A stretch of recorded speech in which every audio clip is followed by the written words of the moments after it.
what way could we see a change in media depictions of the Khalistan movement? Again, in what way could we see a change in media depictions of the Khalistan movement? I'm going to start with Jasmine Kaur, given that possibly by a decade or so, you're probably the youngest on the table. So if you'd like to give us your opinion on what way we could see a change in media depictions of the Khalistan movement.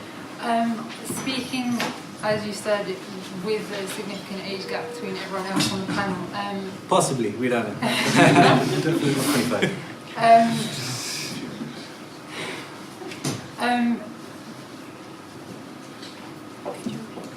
In what way could we see a change in media depictions of the Khalistan movement? With different media depictions of the Khalistan movement, I think there could be different ways of engaging with Khalistanis, not just through like traditional media, as in like newspapers and things like that. Like different things need to be taken into consideration. Social media plays such a huge part in it, and just. Do you think Sikhs need this to happen? Do you think that we need to see a change in media depictions of the Khalistan movement, or do you think it can progress without any changes in the way general media covers this issue? I think there needs to be changes, like drastic changes, because we're seeing as when I was like talking about what I said before, when I was exposed to Khalistan in the media, like it was just immediately negative connotations and stuff like that, and I don't want people my age and younger to be exposed to things like that. There needs to be fair commentary, fair reporting, and there needs to be things from both sides of the spectrum. There can't just be constant negative streams of news regarding Khalistan and things and anything associated with it. Going to Dr Gurnam Singh, not saying I'm going from the youngest to the oldest, but in what way do you think we could see a change in media depictions of the Khalistan movement? And from your perspective as somebody who just said you were around in the 80s, do you think that there hasn't been any change, and do you think there needs to be? Well, I think that if we go back to the Gurbakhsh Singh case, you know, when Gurbakhsh Singh was at the Amsar Gurdwara, and also we have the Rajwana Kesri Lair, and particularly the Kesri Lair, I think that what that for me, I was talking about that being our own Arab Springs, and at the time I did interview Harinder Singh, who came to the USA, and he felt that because at the time there were the Arab Springs, yeah. So I think that what we need to do is, you know, the narrative of our movement has been that this is a militant kind of terrorist movement, yeah, which is a total misrepresentation. But that even the Khalistanis now say that we are not in that phase now. That phase was a previous phase. And I think what we need to do is we need to build a popular people's movement. And to do that, we have to say that this is not just a Sikh struggle. Because once you say a Sikh struggle, by definition, then you exclude others in Punjab. And you know, we are a bare majority in Punjab now. There are 30% of the people of Punjab are Dalits, who are as oppressed, if not more oppressed than we are. Once the Dalits start to join you, and if you look at in the Kesri Lair, and if you look at the Gurbakhsh Singh, the Dalits were there. We need to bring folk singers. We need to bring a popular movement for justice, for democracy, and yes, for freedom as well. And that we should be able to define what that freedom is. And yes, if we want a referendum, then maybe that's the way forward. And we need to talk to other people in other parts of India, because if you go down to the south of India particularly, I've been in Tamil Nadu, they support our movement. They want their own kind of freedoms as well. And one last point, and back to 84, you need to read your history.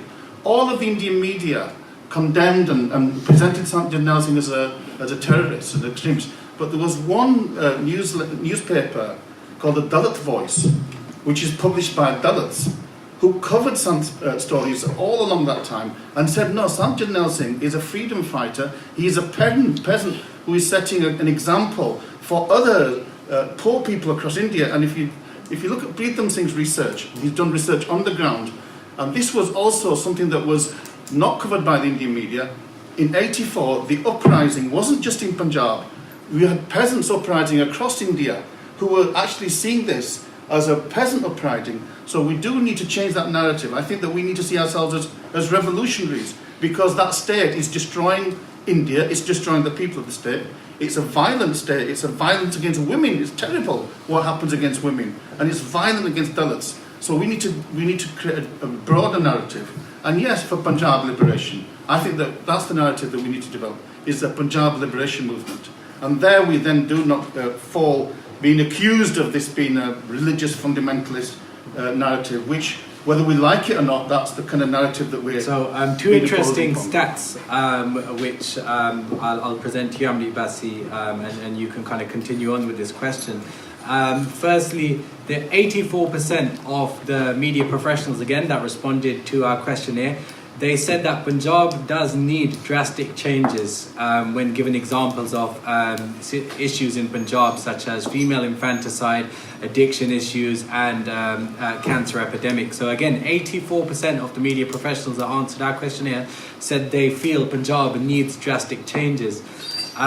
With that in mind, do you think what Dr Gurnam was just talking about, Amardeep Bassey, could actually help change media depictions of the Khalistan movement? Yeah, I totally agree with Dr Gurnam in that it needs to be a much more inclusive grassroots movement.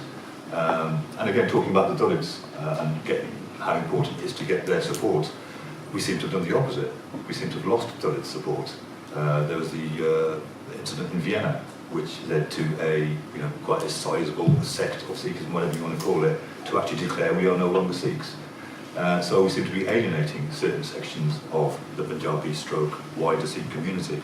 As far as the general question, in what way could we see a change in depictions? Social media does have a part to play, but the problem with social media is it can be a bit of a preaching to the converted and a bit of an echo chamber. You'll find the only people that retweet your tweets are Sikhs.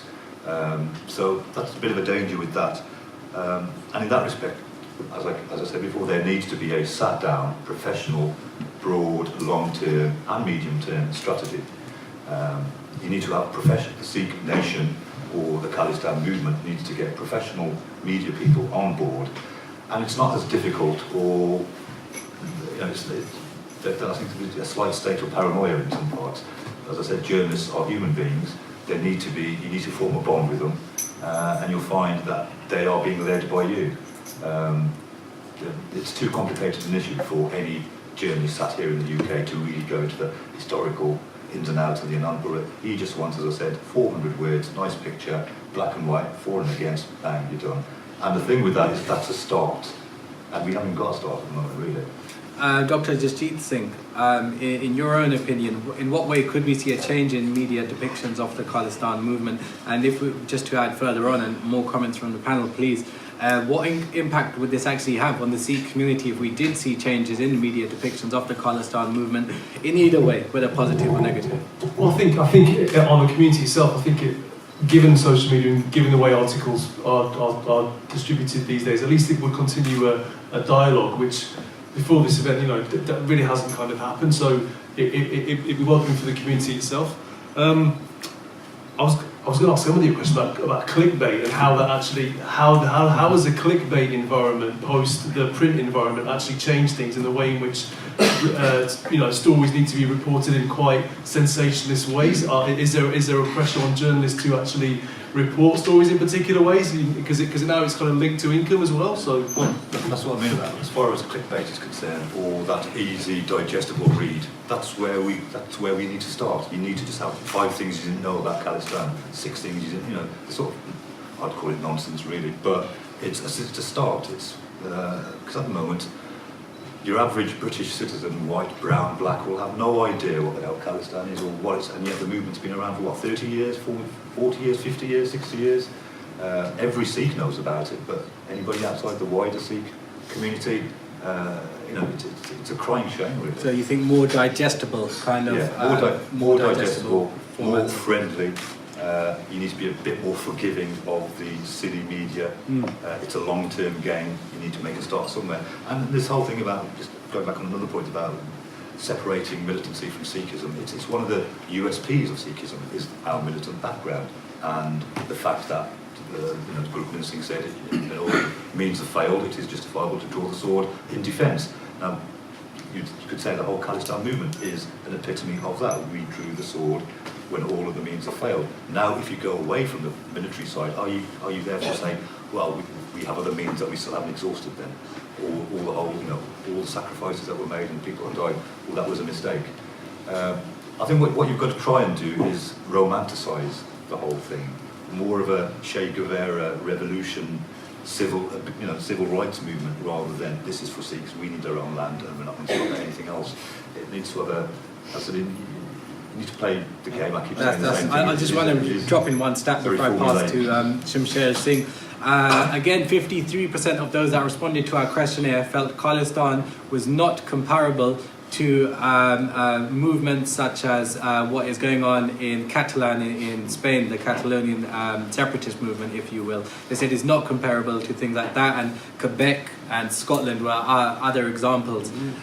So with that in mind, Shamsher, in what way could we see a change in media depictions of the Khalistan movement? Does it rely on romanticising the narrative as was just suggested? I think that's a great point, and I think if the media did actually see Khalistan as the way Sikhs kind of see it, that this is a call for like our freedom and like our liberation, and we have these amazing values in Guru Granth Sahib, and we want to see what it would look like if a nation was with those values were central, where Guru was central. What would a nation look like where power was completely decentralized and in the hands of the people and not in the hands of the masses? I think we need to kind of understand what Khalistan would mean to us. I think it would be really good. Who is the our and the us, Shamsher? Who is the our and us in this Khalistan narrative? I think it'd be really good if the media did kind of take that approach with us and kind of helped us kind of romanticize. But who is us? Khalistan. You're not answering who is us. Sorry, can I? Does that include the Dalits? Does it include those people that might not be Amritaris, who might not be religiously orientated?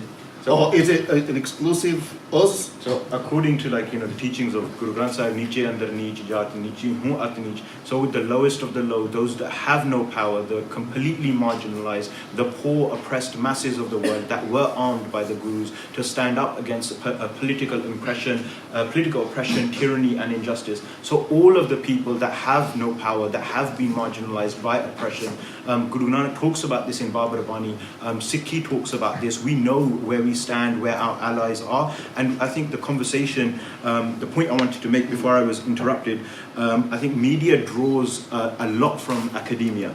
And I think the conversation kind of needs to shift, especially as I would see, or what my kind of personal desire would be, is that the media should draw more from Sikh academics that kind of frame what the larger conversations around Khalistan are and what they kind of mean to us as a people, and kind of break those language barriers of like theocracy, of militancy, of extremism, radicalism. And I think that academia has a lot more work to do. Sikh academia has a lot more to give to this conversation. Punjabi academics that write about this in Punjabi, I think the conversation is much, much further ahead, and I think we need to start seeing a larger representation in the media of Sikh ideas. But then I think this is where we're going to face a hurdle, because it's not really the media's kind of role to do that, and they kind of wouldn't do that. So I think perhaps as an activist, I would say, as an activist, I think we lose so much when we have to break things down into these kind of really, like, this is about the survival of our people, and it goes into deep ideas, and we need to refocus on who our allies are, the oppressed, the global south, the indigenous people, black people. Those are our allies, not whiteness, not modernity, and we need to show the world, like I think the Kurdish movement has done really well, that they stand with all the oppressed people. And I think we need to show what the parallels are between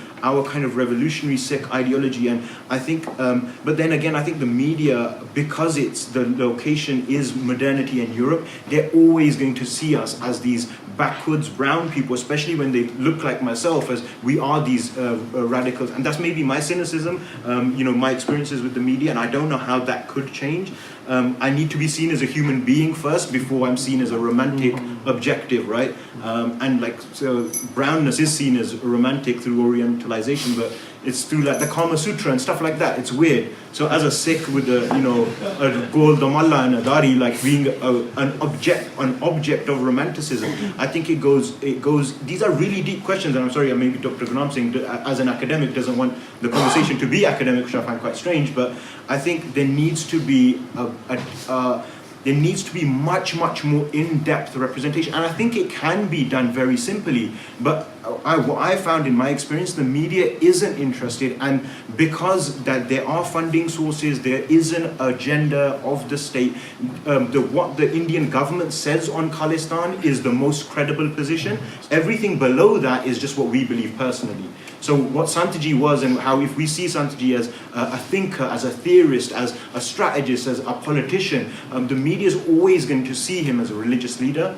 I mean, like, Sikhi is described as the 5th largest religion, and we have a holy book called the Guru Granth Sahib. The media doesn't understand Sikhi, and what we've done through those kind of approaches, we've simplified Sikhi, that we believe in one God, we have free food, we have a holy book, it's called the Guru Granth Sahib, and we told that to the media, and now because of modernity and our relationship with the media, now that's what we tell our children. So the entire Sikh narrative has kind of been stripped of any nuance and complexity, and I don't think it's the media's role to be commenting on this type of stuff, because they only comment after stuff's happened. I think we need to be more proactive. There's other forms of media. We as a community, we need to write more books. We use social media really well. I think media is becoming more and more let's obsolete. sum it up there. So no problem. We'll take a couple of comments from the audience, then we're going to give 30 seconds each to the panelists to summarize, and if we could be brief, Riji, please.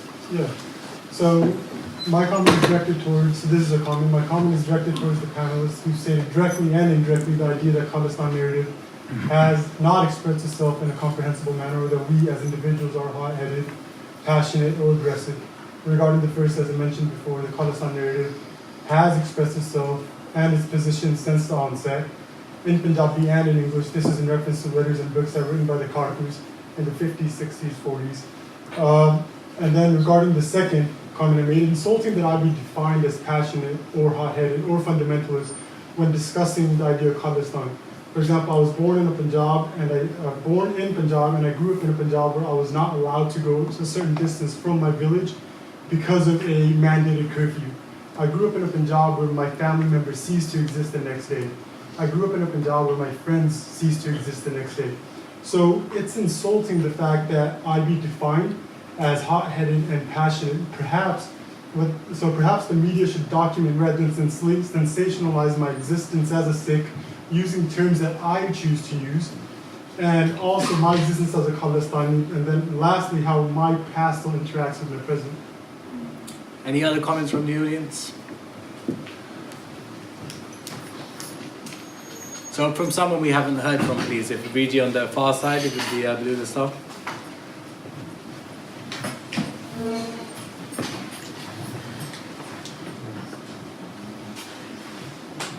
I think most of us here agree or want Khalistan in some sort of way. But I think the issue is, and some of us aren't confident speaking publicly about it or to our peers about it, is how it would actually play out in real life. Who would be elected? Who would... Again, topics we're not looking to discuss here. That's the issue where we find, myself included. Well, I agree with Khalistan, everything like that. I know Riji, sorry, I want to keep it focused on media portrayals and how that reflects on your opinion. All of us need to be clued up, myself included, on how it would run.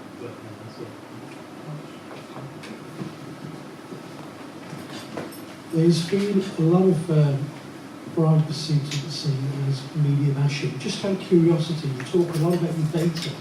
Yeah. But how much of the mainstream media are actually invited to that debate? And I only ask you that question as a journalist and broadcaster, and also a member of the National Union of Journalists, the biggest union, 33,500 journalists in the UK. I'm somewhat alarmed with the figures that you're giving, and of course the allusion also to the Asian network. I've got my own views on the Asian network, I won't go there. But what I will say to the panellists is... Sorry, can I respond to those? Because you asked a couple of questions. No, I'll respond to those firstly. I have another question. Did we invite members of the mainstream media?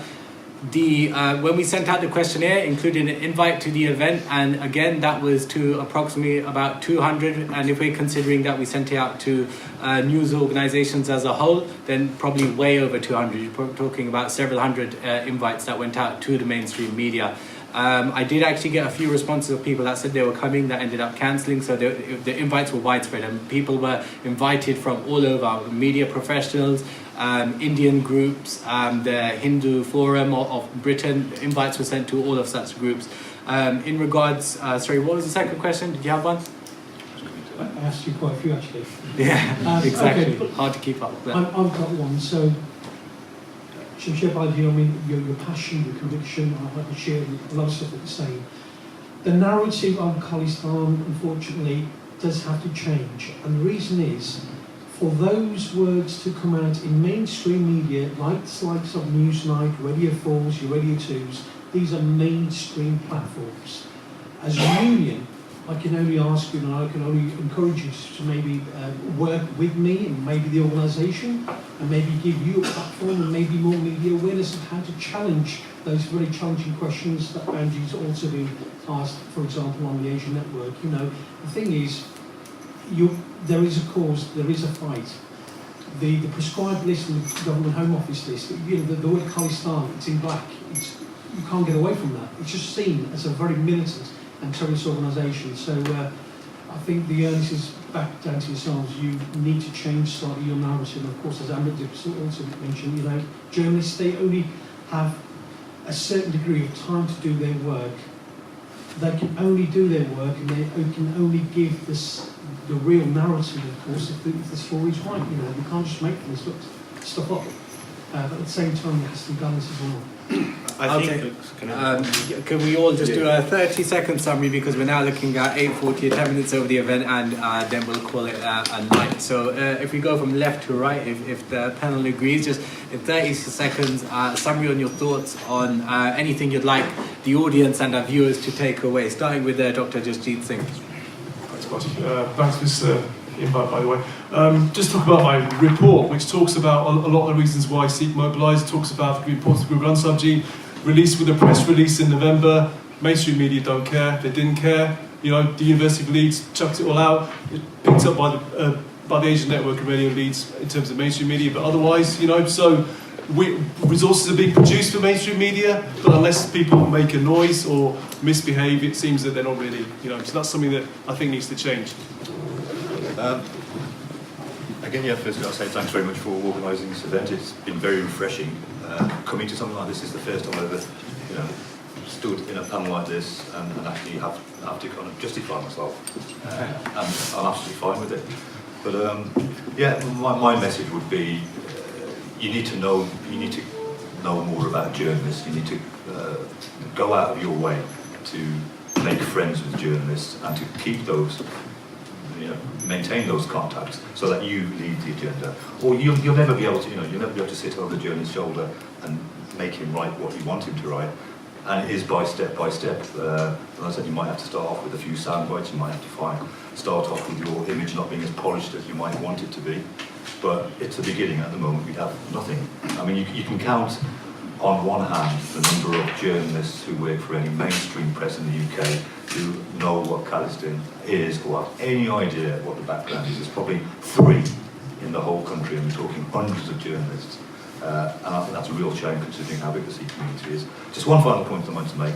There's an international organisation called the Unrepresented People's Organisation, which is kind of a UN for those nations who are looking for a state, like Khalistan. In the past, they've had some success. Countries like Eritrea, who were part of this UNPO, then went on to get their own country, South Sudan. I'm intrigued to find out what happened with Khalistan, in that Khalistan was one of the inaugural members in 1993 of this organisation. It was one of the leading members. Yet in 1995, they were permanently banned from this UNPO. The reason being that the UNPO, having spoken to them myself only yesterday, they said, well, the Khalistanis refused to adhere to our constitution, whereas every other nation looking for statehood has had no problem with it. Now, the point I'm trying to make is, if you isolate yourself from these international groups, then journalists don't have a peg, as we call it, to hang your story on. Where do we start? We can't just suddenly talk about Khalistan. You need to have some, and if you've got the backing of something like the UNPO, it's somewhere to start again. It's a beginning. It's a feature. Jasmine Kaur. First of all, I'd like to thank Sikh PA and Just for You for holding this event. It's been very successful in my view, and thank you for inviting me to be part of this panel. I think first of all, I would like to reiterate once again, I do not think the media understand Khalistan. I've been very upfront about that from the very beginning of this discussion. I think as a whole, even before we consider our relationship with the media, I mean not our relationship, but Khalistan's relationship with the media, I think as a Sikh community ourselves, we need to stop being afraid about talking about Khalistan. We need to open the narrative, we need to explore it ourselves, and we need to stop being ashamed of what we are and the past and where we come from. I think we need to educate ourselves, educate future generations, and then maybe we can, once we understand it for ourselves, then only do we have a chance of making others understand. I think there needs to be a shift out from us as a diaspora Sikh community, kind of making the media irrelevant in this kind of conversation to a certain point. I think there needs to be a shift from us as a diaspora community more towards Guru Granth Sahib, more towards our indigenous terms and concepts, and moving away from language that completely fails to kind of describe us or our movement. I think when Sant Jarnail Singh and the Sikhs from that period took the conversation into the world mobilized and manifested, the modern world manifested itself in mobilization of academia, state security forces, bureaucracy, media to silence the political dissent of an entire people. I think the media does understand Khalistan, because the media isn't just broadcast media, it isn't just newspapers, it's books and academics, and there's different versions of that, and there is a wealth of information about Khalistan.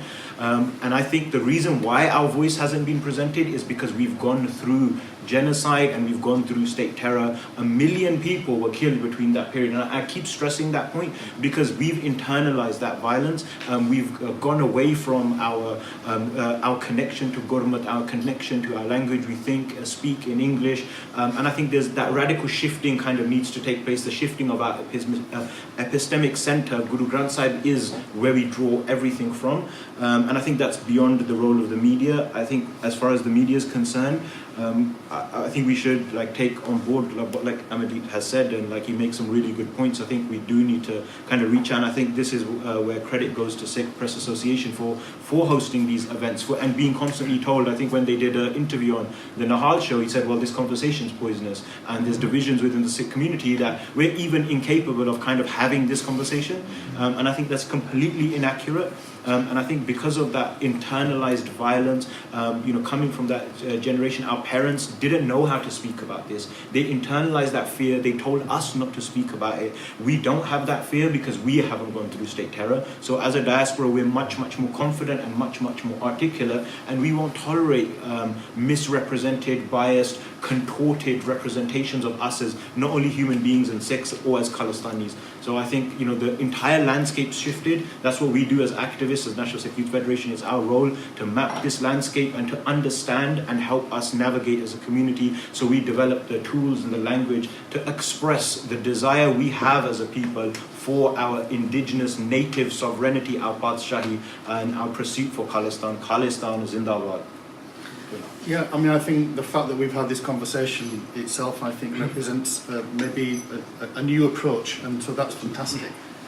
I think what I'd like to do is I'd like to shift the narrative towards it not being an Amardari struggle. Now, I'm not saying that that Amardaris haven't got a real role to play in this. So I'd like to have clean-shaven people advocating for Khalistan. I'd like to have women like Jasmine advocating for Khalistan, so that the people out there see this as an inclusive movement. And I'd like to have Dalits particularly coming forward. And one other point I would say is that there's a narrative in India, which is a narrative of the Hindutva and the RSS, which is a narrative on which I think we can bolt on our struggles, because that's a narrative that the mainstream media is picking up. I know a lot of these liberal kind of media people who see the Hindutva as a fascist movement, yeah? And anybody who is going to challenge that fascist movement is going to get some airing. And I think that we need to be in there. In fact, we need to be saying that we are the natural opponents of fascism, of that kind of genocidal policy. We fought against Aurangzeb for the same things. And I think that we need to present that narrative. And I think that we will get a much better reception within the media. Thank you. Just to close, Sukh Sodhi, very quickly. So just on behalf of Sikh Press Association, we want to say a very big thank you to the panelists, but also to the Sangha for coming out and having this discussion tonight. We thought that it was a discussion worth having. We thought that it was a discussion that needed to happen, that was long overdue. So thank you for joining us in having that and for making that possible. We do want to continue these sorts of events in the future. I said at the beginning, you know, they cost money to put on. Donations from the Sangha would be greatly appreciated. And you know, we as an organisation, we don't want to dictate to the Sangha at all. We want to take from the Sangha. So for our next event, we want to ask you what you would like us to discuss. We want your feedback at the end of it. Please come to us in person, give it via Twitter, via Facebook, via email. You know, there's so many ways in which you can feedback to us. We really appreciate it. We genuinely build off that. And in fact, this event is something that we've built off from feedback before. So we want your direction in terms of the future and the next events. And sort of on that note, being a Bantik organisation, obviously all thanks goes to Akaal Channel TV and Vaheguru Ji Ka Khalsa.